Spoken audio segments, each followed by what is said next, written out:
듣다 보면 함께 건강해지는 정보. 지리산 신바람 TV. 5%는 의사가 고치고 95%는 내 몸이 고친다. 저자 명예 한의학 박사 김세현. 챕터 1. 의학이 발달하는데 아픈 사람은 왜 늘어날까? 마음의 독, 스트레스. 아, 열받아. 애들이고 어른이고 할 것 없이 수시로 입에 올리는 말이다. 과거에는 유행처럼 스트레스 받는다는 말을 많이 썼는데 요새는 열받는다는 말을 더 흔하게 쓴다.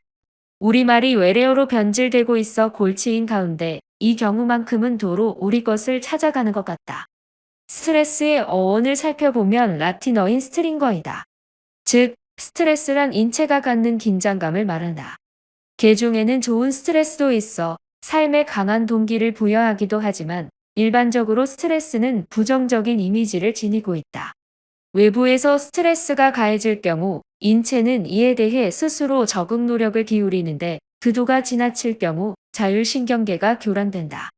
불안이나 우울, 무력감 등 처음에는 정신적인 문제가 발생하지만 증상이 심할 경우 신체의 질환으로 전이된다. 내과 입원 환자의 70% 정도가 스트레스와 연관되어 있다는 연구 결과가 있듯 스트레스는 신체 건강에 지대한 영향을 미친다. 장기간 스트레스를 받으면 자율 시스템에 교란이 오고 면역 기능이 떨어져 질환에 걸리기 쉬운 상태가 된다. 학계의 보고서에 의하면 신체 면역력의 60%가 장에서 만들어진다고 한다. 흔히 극도의 긴장감을 똥줄 탄다고 표현한다. 혹은 애간장이 녹는다고도 한다. 애간장이 녹는다는 것은 간과 장이 상할 만큼 스트레스가 극심하다는 뜻이다. 캐나다의 내분비학자 셀리는 유명한 생쥐 실험을 통해 스트레스와 장 연동운동과의 연관성을 증명했다. 생쥐에게 먹이를 준 후 전기 자극을 주었더니 위장이 즉각 움직임을 멈추더라는 것이다. 개도 밥 먹을 때는 안 건드린다는 속담이 있다. 개도 밥 먹을 때 스트레스를 주면 소화불량에 걸린다는 말일 것이다. 스트레스로 인한 자율신경계의 습관적인 교란은 과민성 대장 증상으로 발전하기도 한다. 식사 후 복통을 느끼거나 복부 팽만감, 설사 등의 문제가 일어나면 과민성 대장 증상을 의심해야 한다. 과민성 대장 증상에 걸릴 경우 가장 먼저 타격을 입는 곳이 혈액이다. 원래 혈액을 비롯한 체액은 약알칼리성을 띠고 있어야 정상이다. 하지만 장으로부터 영양 공급을 받지 못한 혈액은 금세 산성이 된다. 우리 몸은 혈액의 pH 농도를 조절하기 위해 정상화 시스템을 가동시킨다. 신체의 다른 부분에서 알칼리성인 칼슘을 끌어다 쓰게 되는 것이다. 칼슘이 가장 많은 곳은 어디일까? 당연히 뼈다.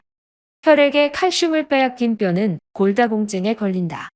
우리나라 여성에게 골다공증이 많은 것도 스트레스로 인해 뼈가 약화된 것이 이유가 아닐까. 여기서 잠깐 생각해보자.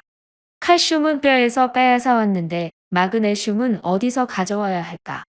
미안하게도 우리 몸에 마그네슘이 저장된 곳은 없다.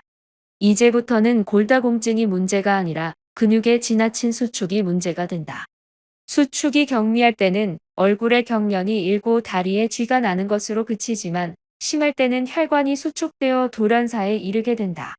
산업사회에 접어들기 전까지만 해도 사람들은 그다지 바쁠 것이 없는 생활을 했다. 세상의 변화가 적었기 때문에 새로운 일에 적응하기 위해 들이는 노력도 적었다. 하지만 현대사회는 다변화 사회이며 정보가 넘치는 사회다. 버스를 타면 라디오가 켜져 있고 엘리베이터를 타면 광고 화면이 우리를 맞이한다. 듣기 싫어도 들어야 하고 보기 싫어도 봐야 한다. 스마트폰을 비롯해서 날이면 날마다 새로운 기기가 쏟아져 나오고 우리는 새로운 작동법을 익히느라 분주하다. 그야말로 현대인의 몸은 온갖 긴장 요인에 의하여 팽팽한 줄처럼 당겨져 있는 것이다. 우리는 사회를 벗어나서 살 수가 없다. 이 말은 스트레스 없이 살기 힘들다는 말이다. 과도한 스트레스는 자율신경 시스템에 이상을 일으켜 몸 전체의 밸런스를 무너뜨리는 결과를 초래한다. 흔히 의사들은 병의 원인이 분명하지 않을 때 신경성이다, 시민성이다라고 이야기한다. 이 말은 단순히 육체에는 문제가 없다는 뜻이 아니라 마음의 병이 몸의 병으로 전도되었음을 뜻한다. 건강하게 살기 위해서는 마음을 느긋하게 갖고 세상을 이해하는 마음이 필요하다. 미네랄과 효소가 고루 포함된 식품을 섭취하고 물을 많이 마셔 피로물질을 씻어내야 하며 몸을 따뜻하게 해서 피가 잘 돌게 해야 할 것이다. 공유할수록 함께 건강해지는 채널. 구독과 좋아요는 영상 제작에 많은 힘이 됩니다. 다음에 또 만나요.